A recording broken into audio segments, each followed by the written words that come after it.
Então, no caso, no momento em que há o diagnóstico, dali para frente a pessoa pode ter essa qualidade de vida melhor nos olhos ou não? Continua diminuindo? Olha, gente, o problema é esse. No glaucoma, o que a pessoa perdeu de visão, a gente não consegue recuperar com o tratamento. Então, esse é o grande problema do glaucoma e a nossa grande luta para a prevenção mesmo da doença e, assim, tentar mais prevenir do que tratar. Porque o que acontece? Quando a pessoa já chega com glaucoma muito avançado, que ela já teve uma perda grande visual, a gente consegue estabilizar a doença onde está, com colírios, que a gente chama de colírios hipotensores, que são colírios que baixam a pressão dos olhos, ou se o tratamento com colírio não resolver, a própria cirurgia que cria uma via falsa para a saída desse líquido do olho. O grande problema é o líquido que não tem para onde ele sair. Ele é produzido e ele não tem, assim, a drenagem dele fica um pouco deficiente, então ele começa a acumular dentro do olho e começa a aumentar a pressão. Então, assim, a gente fala com os pacientes, olha, a gente tem como estacionar a doença, tentar fazê-la parar onde ela está, mas tudo que você perdeu de visão, a gente não consegue recuperar. Então, por isso que é uma doença tão importante de ser debatida. Mas só de parar já é um grande ganho para a pessoa. Com certeza, né? Porque se ela fosse perder a visão, por exemplo, imagina uma pessoa de 50 anos de idade, descobre essa doença. Qual que seria a projeção para ela perder a visão, por exemplo? Deixa eu só segurar essa pergunta do Jean, talvez seja a mesma que está do telespectador, que já está, mas o assunto está interessantíssimo, então o pessoal está ligado. Pois não. Então vamos segurar essa pergunta junto. Alô? Oi, Maurício. Olá, com quem eu falo? Eliane, não é mera conhecida. Tudo bem, Eliane? Feliz Natal, Ano Novo, tudo de bom para vocês, muita paz, que Jesus continue abençoando todos vocês. Amém. Eliane, eu quero fazer uma pergunta para a doutora. Aliás, esse programa de tudo um pouco, ele é de tudo muito para mim, que tudo que você fala aí tem a ver. Muito bom ouvir isso. Eliane, a doutora Juliana, apesar de ela ser oftalmologista, ela é toda ouvidos para você agora, tá bom? Doutora, é o seguinte, eu fui no hospital, e eu descobri que eu tenho drusa nos dois olhos. Desculpa, eu não ouvi. Tem drusas. Drusas. Nos dois olhos. Na certa é esse mesmo? Drusa. É isso mesmo, tá correto. Isso Ainda bem mesmo. que ela está aqui para traduzir para a gente. Não estou ouvindo não, mas ok. E eu tenho ido, aliás, eu ia de 6 em 6 meses para fazer o exame, fazer o campo visual, pressão dos olhos e tudo. E o médico falou que sempre... que estava tudo igual, que não tinha sido nada alterado. Só que um dia desse eu senti uma coisa, sabe quando a gente fixa numa imagem, e fica aquele troço, quando a gente abre os olhos, fica tudo embaralhado, aquele negócio caindo. Eu acordei, parece que a casa estava toda caindo em cima de mim, sabe, as paredes. Eu não conseguia olhar nem para um lado e nem para o outro, aquela coisa mais horrível do mundo. E eu continuei sentindo muita zonzeira todo dia, sem cessar, 24 horas por dia. Me falaram que era do ouvido, porque eu tenho um tímpano perfurado também para variar. E eu não tinha diabetes, agora eu já tenho. E a minha idade é 53 anos. Aí eu não sei se essa zonzeira que eu sinto 24 horas, ela é desse problema dos olhos, porque do ouvido eu acredito que não seja, porque labirintite roda.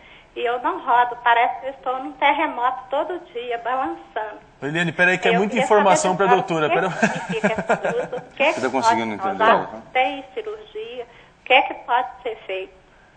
Eliane, a doutora vai... Eu não sei mais a quem procurar, entendeu? Que médico recorrer e o que fazer. A resposta que todo mundo me dá é que eu sou obrigada a conviver com isso. Eliane, você está me escutando? E eu fico doida, perdida.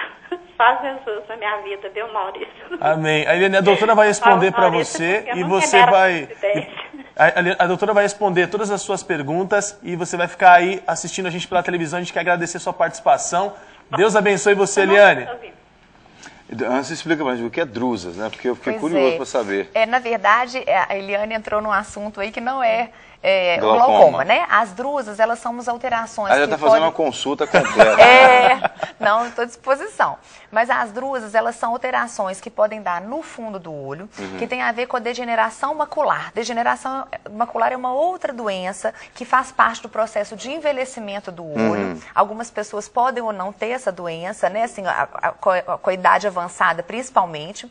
E as drusas, falando de um modo muito grosseiro, é como se fosse uma incapacidade do olho de depurar todo o lixo que é produzido no olho, digamos assim. Então, a gente tem um metabolismo no olho, a retina, que é o nosso tecido, que a gente chama de neural, que fornece as informações para o cérebro, ela produz por dia as substâncias que têm que ser despejadas para fora do olho. Então, as drusas nada mais são do que uma incapacidade mesmo de despejar essas substâncias ruins para fora do olho e um acúmulo dessas substâncias justamente na região de assim, que a gente chama de região macular, que é a nossa região que a gente enxerga detalhes, de cores, de formas. Então, isso acaba prejudicando a visão central mesmo. E não necessariamente causa o glaucoma nesse caso? Não, aí não tem nada a ver com glaucoma. As drusas, o que pode causar, né, a degeneração macular, é realmente uma distorção, a gente chama de dismorfopsia, ou seja, uma parede que é lisa, ela parece um pouco ondulada, né, um quadrado, ele fica um pouco torto. Então, parte do que a Eliane falou, ela tem razão, não deixa a pessoa tonta, mas deixa, assim, altera a cor dos objetos, a forma dos objetos, e isso sim pode ser um sinal de degeneração macular. O que a gente pode fazer nesse caso é tomar umas vitaminas que a gente chama de antioxidantes, que ajudam muito na degeneração macular para prevenir o avanço da doença, mas da mesma forma que o glaucoma a gente não consegue recuperar o que foi perdido. Tudo, né? Então teria que examiná-la para ver a questão dessa tonteira, né, Eliane, que você falou que está tendo, porque eu não acredito que seja só da degeneração macular. Ela pode contribuir, mas não ser o único fator causal disso aí, não. Agora eu queria ouvir a resposta da pergunta, mas eu esqueci qual foi a pergunta que eu fiz. Alguém lembra qual foi a pergunta que eu fiz? Bom, vamos adiante. Eu só quero lembrar, enquanto já lembra, que você pode participar ao vivo, assim como a Eliane, assim como a Nélia, que ligaram para cá, 3253-3320. Você desculpa, eu ia chamar, daí você começou a pergunta e a produção estava, tem que entrar porque ela está esperando há muito tempo. Então, por isso nós colocamos a Eliane para te perguntar. Então eu vou fazer outra pergunta enquanto meu cérebro processa a informação aqui. Com relação ao tratamento, por exemplo, o tratamento ele é para a vida toda, então. Isso. Descobriu o glaucoma, vai ser um dependente de colírio, mas é só colírio ou tem que tomar algum medicamento também ou não? Só colírio também, já. Então, assim, as pessoas costumam ter uma ideia de que o remédio, ele é, assim, provisório. É só para melhorar aquilo naquele momento. E não, o tratamento para o glaucoma a gente compara muito com o tratamento da hipertensão arterial, né, ou da pressão alta. Porque a pessoa não sente nada e a gente tem que convencê-la que ela vai ter que usar um colírio para o resto da vida para tratar aquela pressão intraocular, sendo que ela não sente nada nos olhos. É a mesma coisa da pressão arterial.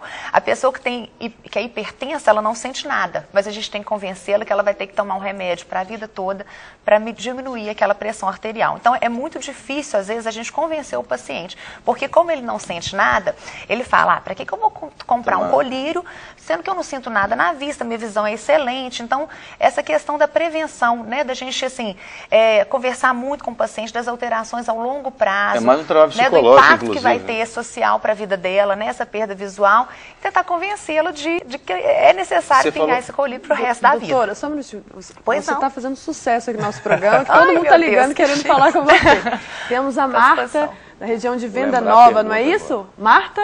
Oi. Olá, Marta, bom dia. Bom dia. Seja bem-vinda ao nosso programa e fique à vontade para perguntar para a doutora. Tá bom, obrigada. De tudo pouco tem sido tudo, viu? Doutora, bom dia. Bom dia. O meu filho tem 6 anos e eu levei ele ao oftalmologista só para constar, o meu pai tem glaucoma. E aí ele não conseguiu fazer o exame do campo visual, né? Sim. E aí o médico notou uma alteração no olho dele, até pediu que eu e meu marido fizéssemos também o mesmo exame, e ele percebeu que a mesma alteração que tem no olho do Bernardo tem no olho do meu marido. Aí nós repetimos esse ano de novo e